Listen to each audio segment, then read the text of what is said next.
हाय, कैसे हो दोस्तों। और मैं हूं आपका अपना प्रिय लाडला डॉक्टर। जितना प्यार आपने दिया है मैं उसका ज़िंदगी भर आभारी रहूंगा। और इसीलिए आज का टॉपिक बहुत ही इमोशनल टॉपिक है, बहुत ही पेनफुल टॉपिक है। और बात शुरू करूंगा। आप प्लीज़ आप पूरा वीडियो देखिएगा। आज मैं बिल्कुल भी मजाक के मूड में नहीं हूं, क्योंकि ये मेरी ज़िंदगी से जुड़ा हुआ टॉपिक भी है, वो भी बताऊंगा कैसे। जब मैं पढ़ता था, MBBS कर रहा था, तो उसके बाद हमें स्पेशलिस्ट बनना होता है, फिर सुपर स्पेशलिस्ट बनना होता है ना। तो मैं MD मेडिसिन कर रहा था जब स्पेशलिस्ट बन रहा था। तो आगे बातें होती थी कि सुपर स्पेशलिस्ट बनेंगे हम। कोई किडनी का स्पेशलिस्ट बनेगा, कोई गैस्ट्रो स्पेशलिस्ट बनेगा, कोई हार्ट का बनेगा, कोई न्यूरोलॉजिस्ट बनेगा। तो मेरे मन में अक्सर एक बात आती थी, तो जो सीनियर थे वो बोलते थे यार नेफ्रोलॉजिस्ट बन जाओ, उसमें बड़ी कमाई है, गैस्ट्रोएंटरोलॉजिस्ट बन जाओ, उसमें बड़ी कमाई है। मैं ये सोचता था कि यार कुछ भी हो जाए, मैं किडनी स्पेशलिस्ट नहीं बनूंगा, नेफ्रोलॉजिस्ट नहीं बनूंगा। क्योंकि मैं अक्सर वहाँ पे देखता था कि सबसे ज़्यादा मजबूर अगर कोई इंसान होता है ना, वो किडनी का पेशेंट होता है। ट्रीटमेंट जब तक दवाइयों के सहारे चल रहे हैं, भले ही वो 5 साल निकल जाएं, 10 साल निकल जाएं, 15 साल निकल जाएं। एक बार डायलिसिस शुरू हो जाए तो फिर डायलिसिस पे कई साल निकलते हैं। लेकिन डायलिसिस कराने में पूरे परिवार की ऐसी तैसी हो जाती है, पैसों की ऐसी तैसी हो जाती है, मेंटली इमोशनली टूट जाता है इंसान, कॉम्प्लिकेशन अलग होती हैं। और डायलिसिस ना कराए तो मुसीबत, और फिर अगर किडनी ट्रांसप्लांट आसान नहीं है भारत में। तो कुल मिला के और अल्टीमेटली क्या होता है, और मेरी ज़िंदगी से कैसे जुड़ा हुआ टॉपिक है, क्योंकि मेरी मदर इन लॉ, मेरी माँ ही थी ना, वो भी, उनको भी किडनी फेलियर हुआ था। और कई साल तक वो मेडिसिन पे चलते रहे। और उसके बाद हमने यहाँ पे तो यहाँ पे वो नहीं हो रहा था, क्या बोलते हैं उसको, किडनी ट्रांसप्लांट तो आसान नहीं है जब तक आपका कोई रिलेटिव ना दे। रिलेटिव की किडनी मैच नहीं कर रही थी, तो फिर पाकिस्तान जाके ट्रांसप्लांट कराया था। आज से पता नहीं 15 साल पुरानी बात बता रहा हूँ शायद मैं। और हालत बहुत ख़राब हो गई थी, उनकी किडनी में पानी, उनके लंग्स में पानी भर जाता था, इतनी बुरी हालत हो गई थी, और वेट भी ज़्यादा था। तो कुल मिला के डायलिसिस के बाद बहुत कॉम्प्लिकेशन होनी शुरू हो गई थी, BP लो हो जाता था। कम से कम 6-7 साल वो डायलिसिस पे रहे। फिर ट्रांसप्लांट कराया वहाँ जाके, और उसके करीब 6 से 7 साल वो ठीक रहे।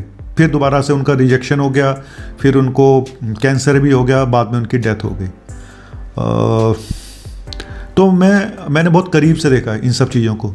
और मैं अक्सर ये, और मेरा सच बताऊं तो मेरा दिल कोई बहुत बड़ा इन मामलों में नहीं है।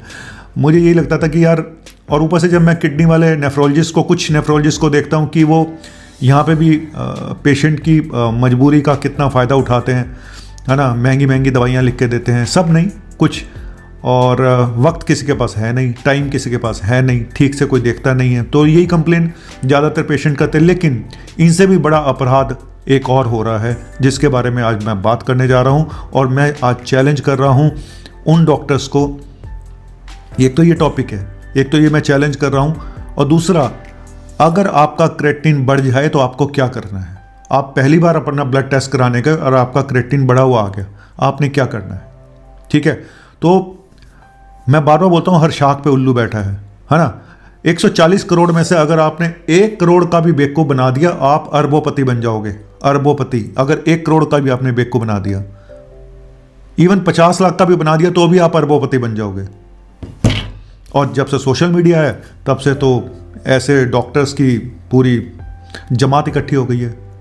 कुछ डिग्री वाले, कुछ बिना डिग्री के, सो कॉल्ड अपने आप ही क्या बोलते हैं उसको, कि स्पेशलिस्ट बन गया है। मैं किडनी स्पेशलिस्ट हूँ, मैं फलाना स्पेशलिस्ट हूँ।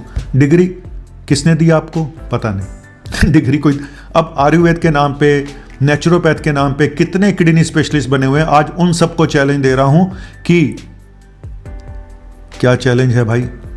पहले तो इनकी पोल खोलता हूँ आने वाले वीडियो में, और फिर आपको बताऊंगा कि आपने करना क्या अगर आपका क्रेटिनिन बढ़ा हुआ आ जाता है। तो घबराने की बात नहीं है अगर क्रेटिनिन बढ़ा हुआ आ गया, क्योंकि बहुत बार ये टेम्परेरी भी बढ़ता है, ठीक है। तो पूरा वीडियो देखिएगा, कहीं मत जाइएगा। और भगवान से प्रे करता हूँ कि भगवान ये बीमारी किसी को भी ना दे। और मेरे से तो नहीं देखा जाता यार ये सब, पता नहीं। चलिए मिलता हूँ और बजाता हूँ इन लोगों की आकर।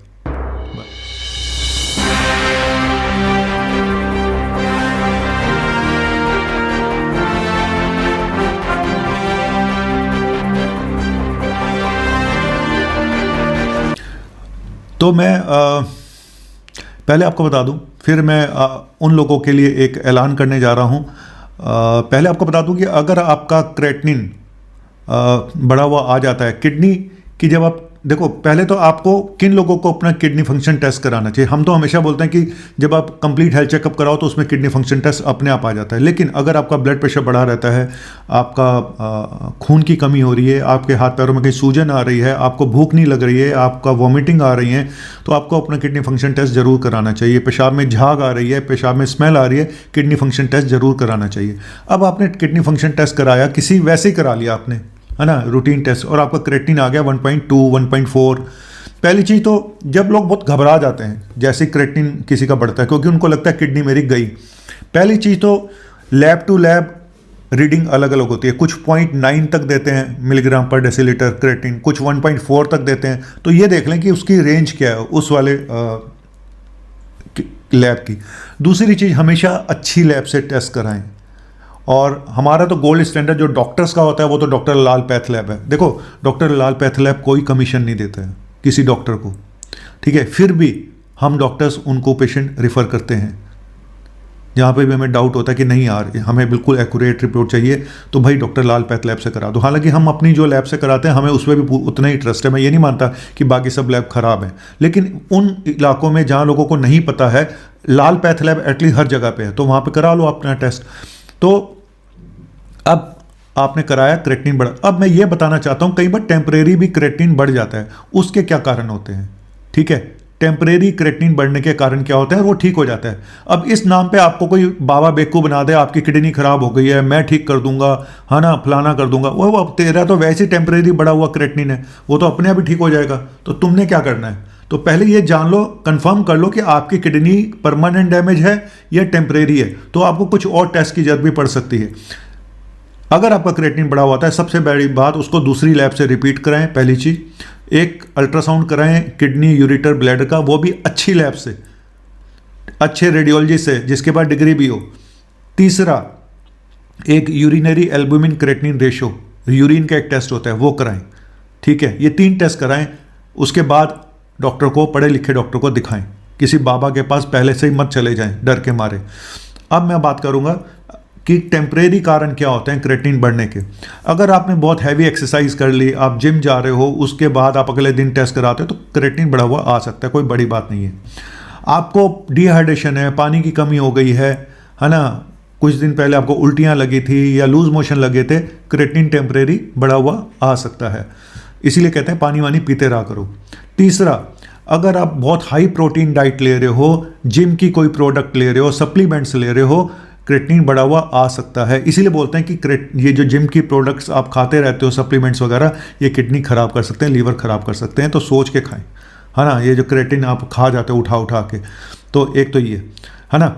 और बताता हूँ आपको क्या, कुछ दवाइयाँ ऐसी होती हैं जो क्रेटिनिन बढ़ा सकती हैं टेम्परेरी, जैसे कि पेन किलर होते हैं, कुछ एंटीबायोटिक होती हैं, कुछ आयुर्वेदिक दवाइयाँ होती हैं, कुछ भी, कोई भी दवाई हमें, देखो मैं एलोपैथिक दवाइयों के बारे में तो जानता हूँ जो ये बढ़ा सकती हैं, बाकी के तो मुझे इतना नॉलेज नहीं है कि कौन सी आयुर्वेदिक दवाई ये ऐसा कर सकती है, कौन से मेटल, क्योंकि कई आयुर्वेदिक दवाइयों में हैवी मेटल भी यूज़ किए जाते हैं। तो ठीक है, तो मैं उस पर बाद में आऊँगा। पहले आपको ये बता दूँ कि क्या टेम्परेरी कारण होते हैं, ठीक है। तो अब मैं इसी बात पे आ गया कि आप ये टेस्ट करा के कंफर्म हो जाए, तब आप मानेंगे। ऐसा नहीं होता कि हर क्रेटिनिन जो बढ़ गया तो किडनी खराब हो गई। ये सबसे बड़ा धोखा है कि क्रेटिनिन मेरा बढ़ गया तो मेरी किडनी खराब हो गई। और यूरिया तो वैसे भी कई बार बढ़ जाता है डाइट वाइट से, तो यूरिया इतना मायने नहीं रखता जितना क्रेटिनिन मायने रखता है।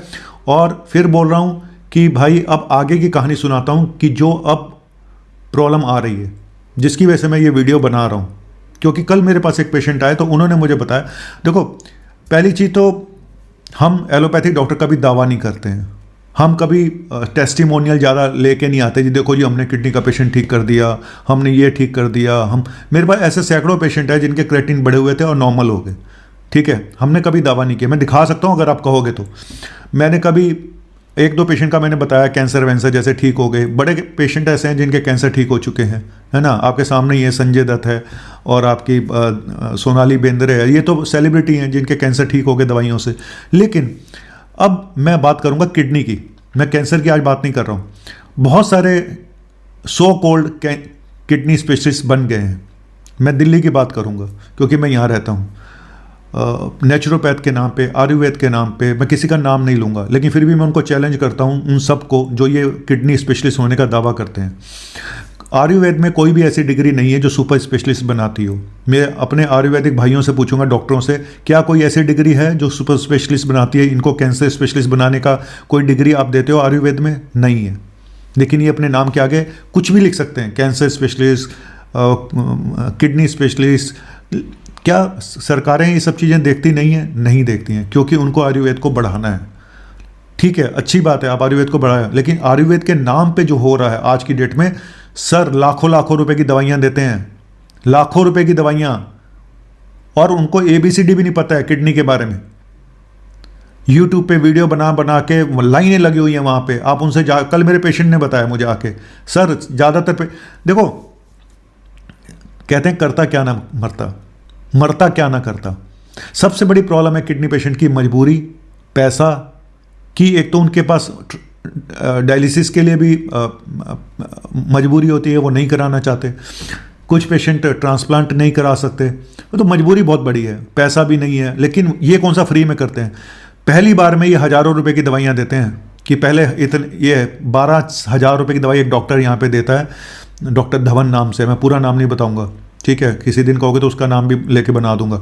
मैं इन सब डॉक्टर्स को चैलेंज करता हूँ, चाहे वो कोई भी हो, XYZ, कि अगर आपने कोई ऐसा पेशेंट, देखो किसी को ये बोल देना हमने इसका 4 क्रेटिनिन था 3 कर दिया, देखो ये बड़ा ठीक लग रहा है, और पेशेंट से पूछिए आप, ये सब बेकार की बातें। पेशेंट से पूछिए आप ये बताइए, एक स्टेज 4 स्टेज 5 जिसकी डायलिसिस चल रही है, क्रेटिन 8 9 10 चल रहा है, क्या आपने किसी ऐसे पेशेंट को ठीक किया?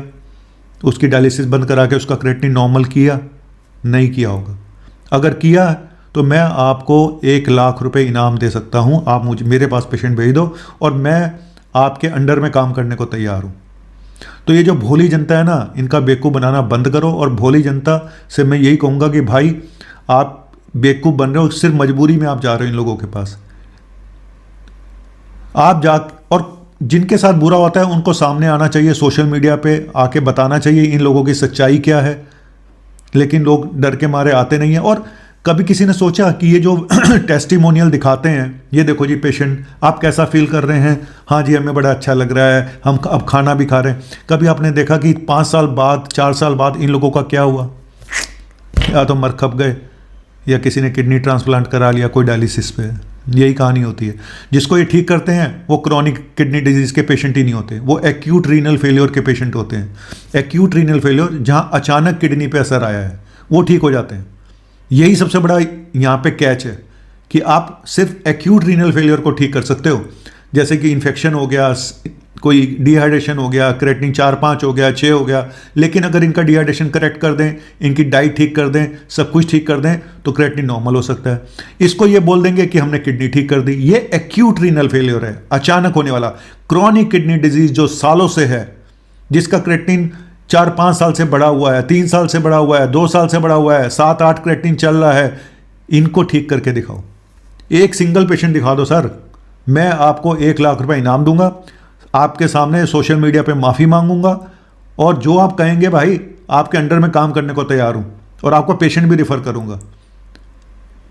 ये सिर्फ सोशल मीडिया पे टेस्टिमोनियल दिखाएंगे और कुछ नहीं करेंगे, क्योंकि वो सब इनके बनाए हुए होते हैं। तो मैं तो कह रहा हूं, प्रॉब्लम यह है कि हम कोई भी पेशेंट को कैसे रिस्क पे दें। मैं किसी की जान के साथ कैसे खेलूं? मैं कहूं जी ये पेशेंट आप करके दिखाओ, कल को पेशेंट को कोई हो जाता है प्रॉब्लम, तो क्या?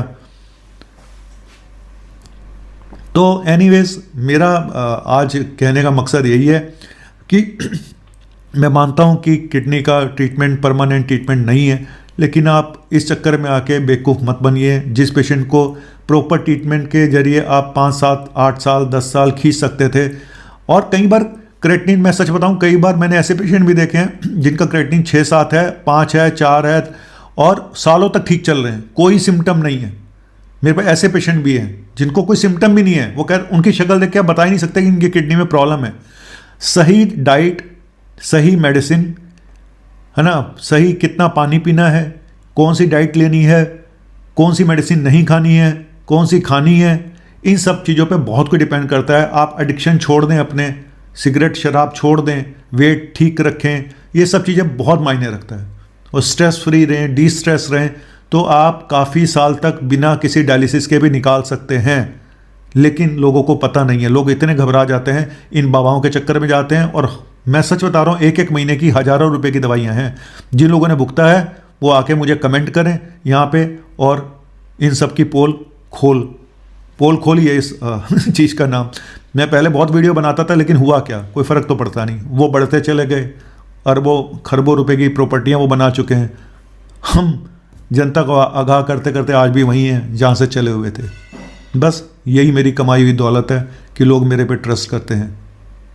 थैंक यू वेरी मच, शुक्रिया।